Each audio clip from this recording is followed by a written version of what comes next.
기억이라는 것은 하나님께서 우리에게 주신 축복이라 할 수 있겠습니다. 시편 71편 11절 곧 여호와의 일들을 기억하며 주께서 옛적에 행하신 기이한 일을 기억하리이다.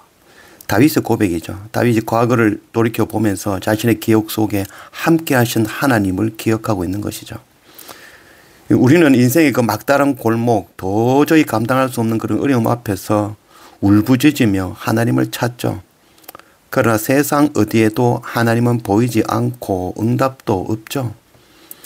쉽게 응답을 얻을 수가 없는 것이 바로 기도라 할 수 하겠습니다.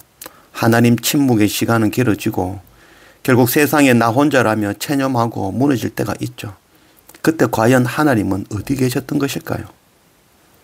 마태복음 27장 46절 엘리 엘리 라마 사박다리 하시니 이는 곧 나의 하나님 어찌하여 나를 버리셨나이까 하는 뜻이라. 예수님께서 십자가에서 고난당하실 때 마지막 기도죠. 하나님 어디 계십니까? 왜 나를 버리십니까? 그러나 하나님께서 버리신 것이 아니라 하나님은 주님과 함께 그 십자가에 달리셨던 것이죠. 오늘날 우리도 동일합니다. 우리는 우리의 기억을 통해서 하나님을 만나고 볼 수 있는 것이죠. 그때 그 당시에는 하나님을 찾지 못하고 발견하지 못했지만 지금에 와서 돌이켜보면 그때 그 현장에 함께 하셨던 하나님을 발견하는 것이죠. 하나님은 눈에 보이지 않지만 지금도 우리와 함께 하시죠. 기억은 하나님께서 우리에게 주시는 축복입니다.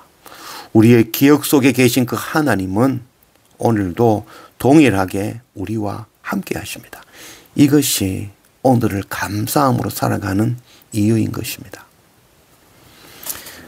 오늘 말씀 11절 바리새인들이 나와서 예수를 힐난하며 그를 시험하여 하늘로부터 오는 표적을 구하거늘 예수께서 마음속으로 깊이 탄식하시며 이르시되 어찌하여 이 세대가 표적을 구하느냐.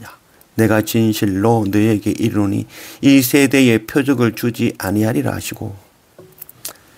참 답답한 노릇이죠. 이 표적이라는 것은 진짜가 오기 전에 그것을 설명하기 위해서 예표로 보여주는 것, 그게 표적이죠.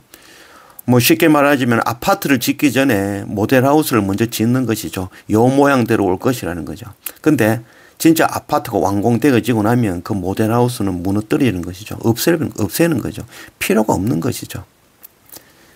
표적의 주인 되시는 주님이 오셨는데 예수 그리스도께서 오셨는데 무슨 표적을 더 구할 필요가 있습니까?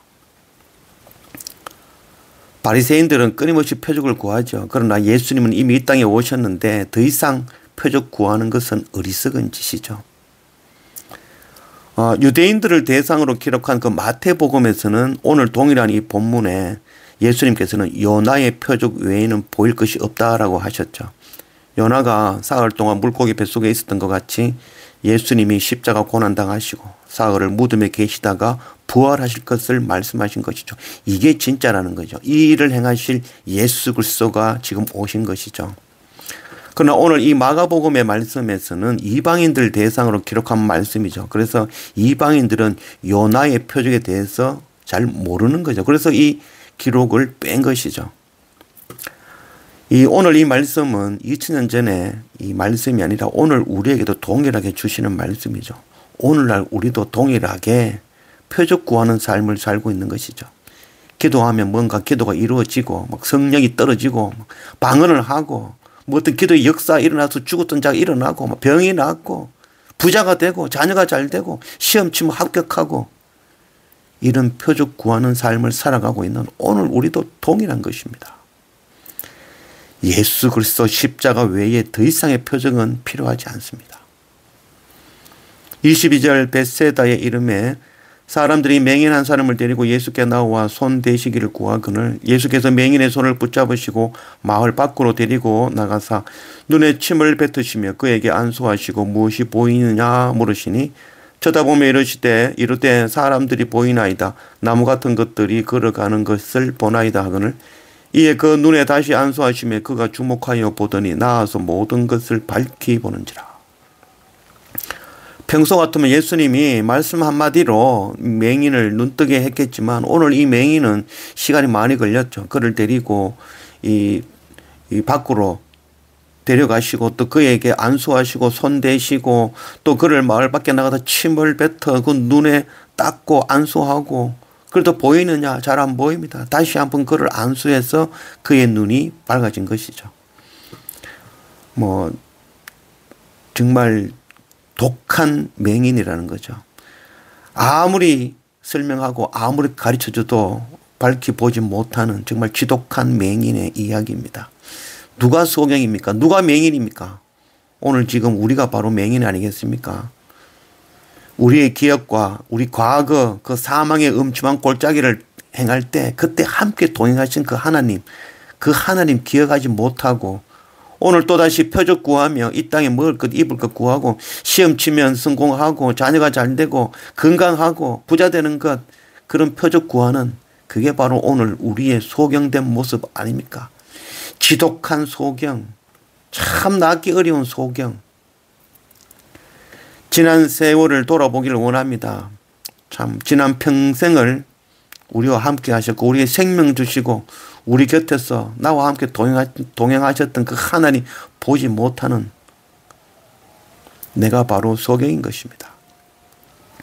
5,000명을 먹이시고 4,000명을 먹이셨지만 참 생명의 떡이 되시는 주님을 알지 못하고 먹고 배부른 떡만 바라보는 것, 이정만 바라보는 것, 남은 떡의 숫자에 관심이 있는 것, 이게 바로 우리 소경된 모습인 것이죠.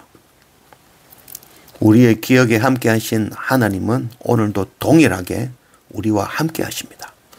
우리 눈을 열어 하나님을 보기 원합니다. 27절 예수와 제자들이 빌립보 가이사랴 여러 마을로 나가실 때 길에서 제자들에게 물어 이르시되 사람들이 나를 누구라 하느냐 제자들의 여자와 이르되 이 세례 요한이라 하고 더러는 엘리야 더러는 선지자 중에 하나라 하다이다.